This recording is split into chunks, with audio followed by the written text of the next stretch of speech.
Hey there, welcome back to True North Reviews. My name is Ryan, and today we are discussing the new Blink-182 record, 9. This is the 8th studio album. Kind of weird that it's called 9. But yeah, this is the 8th studio album from Blink-182, a pop-punk band that rose to fame in the 90s, that Southern California punk scene with albums like Dude Ranch and Enema of the State. Since 2015, though, one of their founding members has been disbanded, Tom DeLonge, former guitarist and vocalist. He has since been replaced by Matt Skiba, who is sharing a vocal role along with Mark Hoppus and guitar credits on this new album here and their previous album from 2016, California. Their drummer, though, Travis Barker, is probably my favorite part of Blink-182's music. He's one of my favorite drummers for speed and rattling fills. He might be a little repetitive when it comes to his beats, but when he clicks and supports a melody or mood, man, you gotta watch out. That's when Blink-182 can really pull through with something spectacular. Travis Barker, though, over the last couple years, he's been helping out other artists like Machine Gun Kelly, Lil Peep,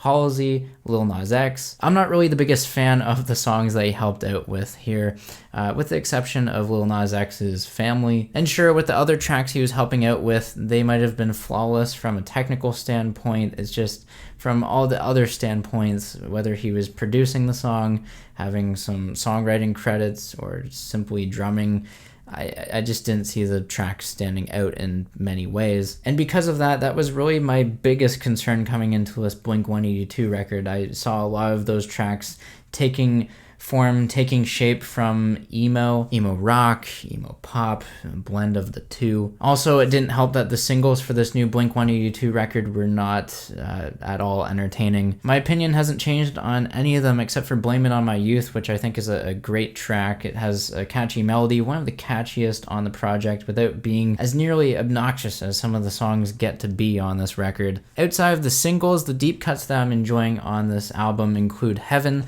which has some solid lyrics about a relationship ending. Sure, it's not as contradicting and as relatable as one of their previously written songs, I Miss You, would be, but it's still decent. The First Time opens the narrative on this album, where we have this protagonist who is ultimately setting up his failure right from the get-go. He's saying nothing can match our first love, our first kiss, all these momentous occasions, and yeah, he's just doomed. Another track that I'm loving from this record is called No Heart to Speak Of. We have some haunting lyrics that are blatantly straightforward, almost like a part 2 to their classic single, I Miss You. We have impassioned vocals, tense drumming from Travis Barker, his finest on the project by far. For the rest of this record, though, there are two main reasons why I'm not really getting on board with this. One being production. Everything seems overly compressed at points, a little clean, glossy, and I get it. Blink-182, they're a pop-punk band. They're going to have some songs that lean on that bombastic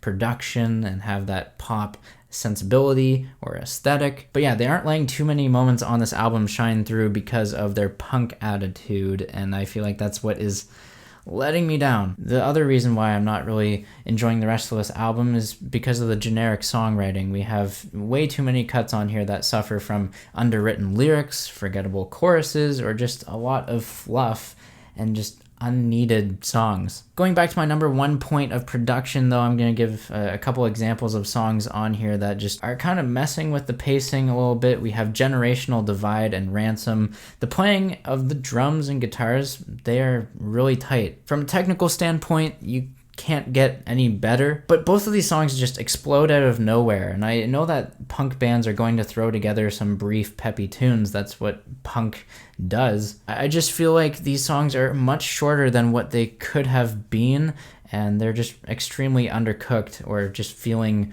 unfinished. From a songwriting perspective, the lyrics are kind of hit or miss on this album for me too. The track Black Rain, this one comes through with some emo comments. You know, that protagonist, he can't go on without his girl now that he's lost her. And yeah, the violent drums and the synchronized guitars that layer this track are impressive for rhythm and tempo. It's just that when the lyrics come through and I'm listening to those, yeah, I'm not really feeling them. At points of this record, I feel like Blink-182 have morphed into the Drake of pop punk. You know, you got all those exes you're trying to forget about, and then they just give you a million reasons. Hey, yeah, you should be thinking about her, you should be thinking about him. Moving on from there, a bit on the positive side, at least musically speaking, I like the songs I Really Wish I Hated You and Happy Days. Both these songs build with great energy. Now I prefer I Really Wish I Hated You, but when we get to the chorus of both these songs, including Happy Days, I get this weird sense of familiarity, almost like blink-182 is trying to mold these songs around the emotional power of something that they've done before. Bored to Death in particular comes to mind. And that's cool because that song is amazing, but when you're failing to progress or evolve your sound, it's kind of pointless when I could listen to Bored to Death instead. And yeah, really now just nailing onto that second point of what I made earlier of why I'm not really enjoying this album. We have songs on here that just feel way too one-dimensional. I think of tracks like Pin the Grenade, for example, that have generic lyrics. If you don't love me, lie to my face. Like, that's just way too petty and spiteful. The track Hung Over You, this one has groovy, head-bobbing pop punk, which Blink-182 have done a number of times on this album. They kind of wear out that trend and that kind of idea so much that it's just become one-dimensional. And even when Blink-182 tried to spice up this album with some electronic beats in the verses, it doesn't really go over too well. I think of a track like On Some Emo Shit where we have those electronically produced drums that just aren't that good, and they're just the vocals on top of that, they just sound like Lil Peep, and the song is so plainly written. Ideas on this album really become sparse on the closing track too, Remember to Forget Me. Both musically and lyrically, we have the millennial whoop where we're trying to rally an entire audience to just sing along. I don't think I've ever really been the biggest fan of the millennial whoop. It only works in certain circumstances, and definitely not this one on Blink-182's record. And from the lyrical department on this last track, they are melodramatic. Blink-182 essentially put themselves in a corner with a predictable ending for the lyrical topics of this album. They could have played it out one of two ways, where they had the protagonist either lose his love and find a new one, which is the Hollywood happily ever after, or he could stay in his emo ways and make himself suffer, telling the girl to forget him while he wallows in his sadness. They easily could have picked either option, but knowing that Blink-182 has become more of an emo rock kind of band over the past couple of years, I would say they went with a more predictable ending. They went with option number 2, which for me isn't my cup of tea. It isn't something that I cared to listen to from Blink-182. Yeah, I would prefer their older albums over something like this. For you though, as a listener, that's up to you to decide. It's just, yeah, this new Blink-182 record, it feels way too one-dimensional at points. It feels formulaic, and yeah, you just get those same drum patterns over and over again, which are amazing. I will say that the drums are the highlight on this album for me, and the gigantic choruses that are really hit or miss. For me, I feel like there are far too many songs on this album that I didn't like compared to the songs that I did like, so I'm going to stick with a 4 out of 10. But yeah, sound off down below in the comments. Keep the discussion rolling. Let me know what you think of this album. Tell me why. Leave a like, subscribe if you're new in town. Thanks for watching, and as always, have a rockin' day.